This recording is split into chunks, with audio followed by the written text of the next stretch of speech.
artinya perlambatan global melihat situasi yang ada saat ini nyata akan kita hadapi di sisa 2025.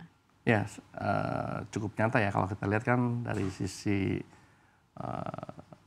perlambatan ekonomi kan juga udah mulai terjadi ya. Tapi ya ujung-ujungnya mungkin ya ini remain to be seen juga nih apa yang akan kejadian kan dari sisi second half ini ya. Baik, tapi bagaimana Anda melihat ini akan mempengaruhi pengambilan keputusan Bank Indonesia di hari Rabu nanti, di mana juga banyak dari kita nih yang menunggu adanya surprise dari Bank Indonesia seperti yang terjadi di bulan Januari kemarin ya. Dengan kondisi sekarang, tentu kan di bulan Januari dan sekarang kan udah banyak perubahan ya. Memang sih di bulan Januari itu kita banyak market participant yang expect at the time ya BI mungkin nggak turunin interest rate, tapi kan itu kejadian dan very unexpected decision dari BI. Kalau misalnya dengan kondisi sekarang, kami sih melihat harusnya potensi untuk penurunan suku bunga harusnya masih stay the same. Tapi kita lihat kan kadang-kadang BI juga bisa melakukan unexpected yang di luar dari ekspektasi pasar. Tapi dengan kondisi sekarang, terutama dengan tarif dan kondisi exchange rate sekarang, most likely harusnya BI tetap akan mempertahankan tingkat suku bunga. Baik, tapi kalaupun ada pemangkasan suku bunga dari Bank Indonesia di hari Rabu nanti, apakah Anda lihat ini bisa langsung akan mengembalikan lagi kepercayaan investor di dalam negeri dan membawa indeks kita mungkin untuk melesat signifikan? Tentunya jika ada potensi pemangkasan suku bunga, secara keseluruhan itu akan diharapkan stimulate di ekonomi ya secara keseluruhan. Tapi kan dampaknya itu kita juga nggak tahu gitu kan, pasti ada cost juga.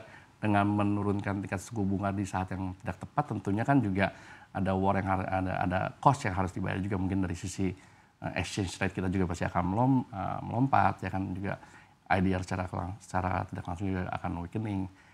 Tentu BI juga pasti akan memperhatikan hal-hal itu gitu. Jadi ya akan kita tunggu ya nanti seperti apa. Baik, ekspektasi Anda sendiri seperti apa pemangkasan BI dan juga The Fed di sisa 2025 ini?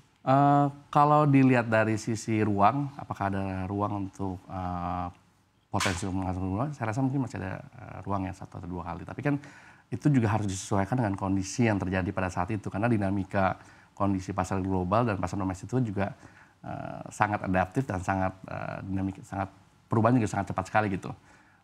Sesuai dengan ekspektasi di tahun lalu, memang ada potensi untuk ruang untuk pemangkasan suku bunga.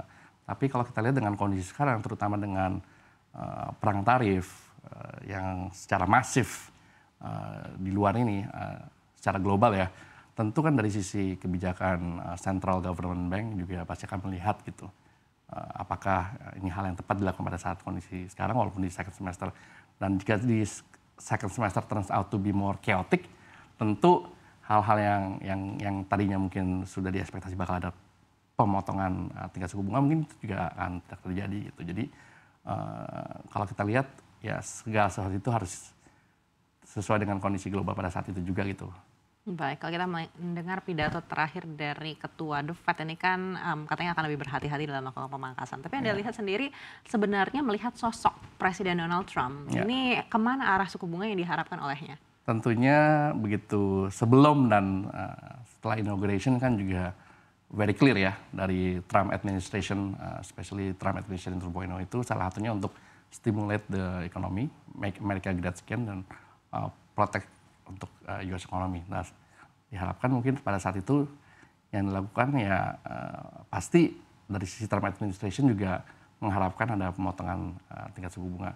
Tapi itu tidak terjadi kan, dan juga mungkin sudah mulai ada desas-desus juga di pasar bahwa kalau ini tidak terjadi mungkin juga ada kemungkinan mungkin Trump will find a way buat remove Powell dari posisinya gitu, to make it happen. Tapi kan kita juga belum tahu ya seberapa wild rumor-rumor yang ada di pasar pada saat ini. Baik, kalau memang itu terjadi, seperti apa akhirnya kepercayaan investor terhadap mungkin Amerika itu bakal another chaotic event juga yang ada di market ya, bukan hanya di equity market, tapi US Treasury juga pasti bakal ada massive sell-off, dan mungkin kita bakal lihat another global bond crisis, dan secara langsung akan mempengaruhi seluruh perekonomian global sih. Karena terus terang dengan kejadian, jika memang hal itu terjadi, global investor trust terhadap US juga pasti akan berubah persepsinya, dan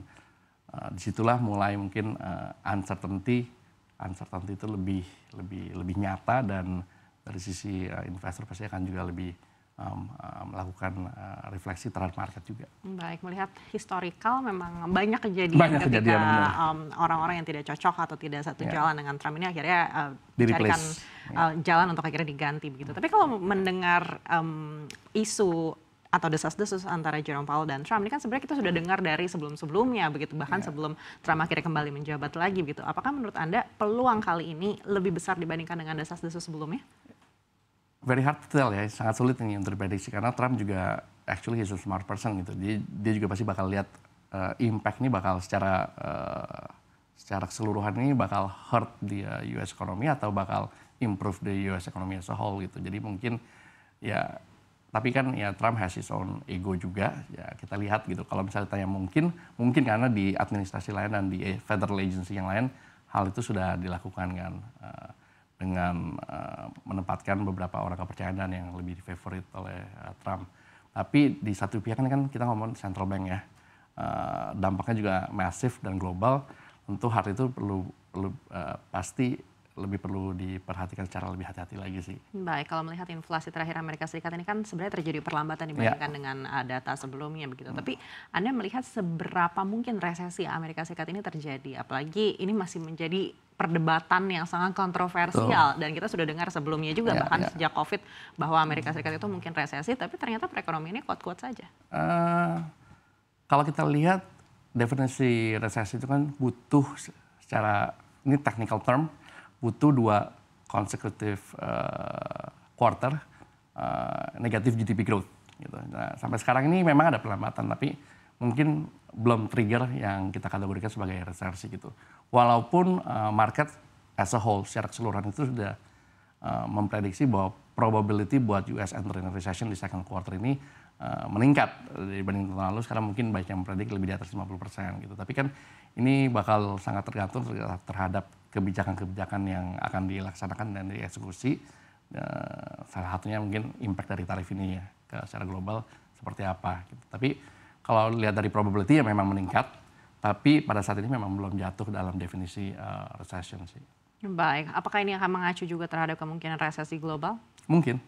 Ini mungkin bisa jadi the first trigger ya buat global recession, karena US probability buat US recession terjadi di di second semester ini kan meningkat ya kan, dan juga kalau hal itu terjadi global economic slowdown tentunya pasti bakal impact ke seluruh penjuru pasar ya, termasuk Indonesia juga. Tapi kan kalau kita lihat mungkin yang mereka worry juga kadang-kadang bukan hanya recession, tapi mungkin stagflation juga gitu, di mana mungkin yang terjadi high inflation, tapi dari sisi ekonomi stagnan.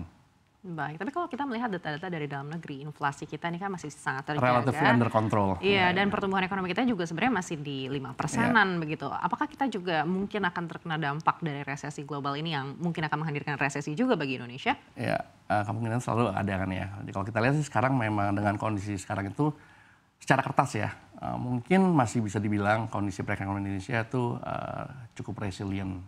Tapi kan dengan adanya major factors dari yang terjadi di global, salah satu dari tarif, dan walaupun itu indirectly dan bakal take time buat impact ke our economy kan, ini pasti bakal akan mempengaruhi dari sisi global demand ya. Dan global demand ini kan juga akan mempengaruhi dari mungkin nilai ekspor kita secara keseluruhan gitu.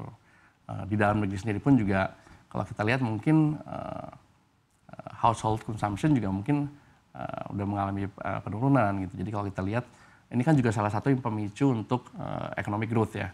Dengan adanya pemangkasan anggaran yang ada di pemerintahan juga banyak yang concern bahwa ini akan menciptakan slower economic growth gitu. Karena mungkin slower dari sisi consumption juga lebih lower consumption, dari sisi contohnya mungkin kemarin Lebaran kan, antisipasinya kan mungkin seperti Lebaran sebelumnya. Kalau kita lihat kan euforianya itu kan, wah tidak seperti dulu gitu, nggak gitu terlalu mempengaruhi consumer stocks secara keseluruhan gitu. Mungkin itu salah satu yang investor juga lumayan concern ya.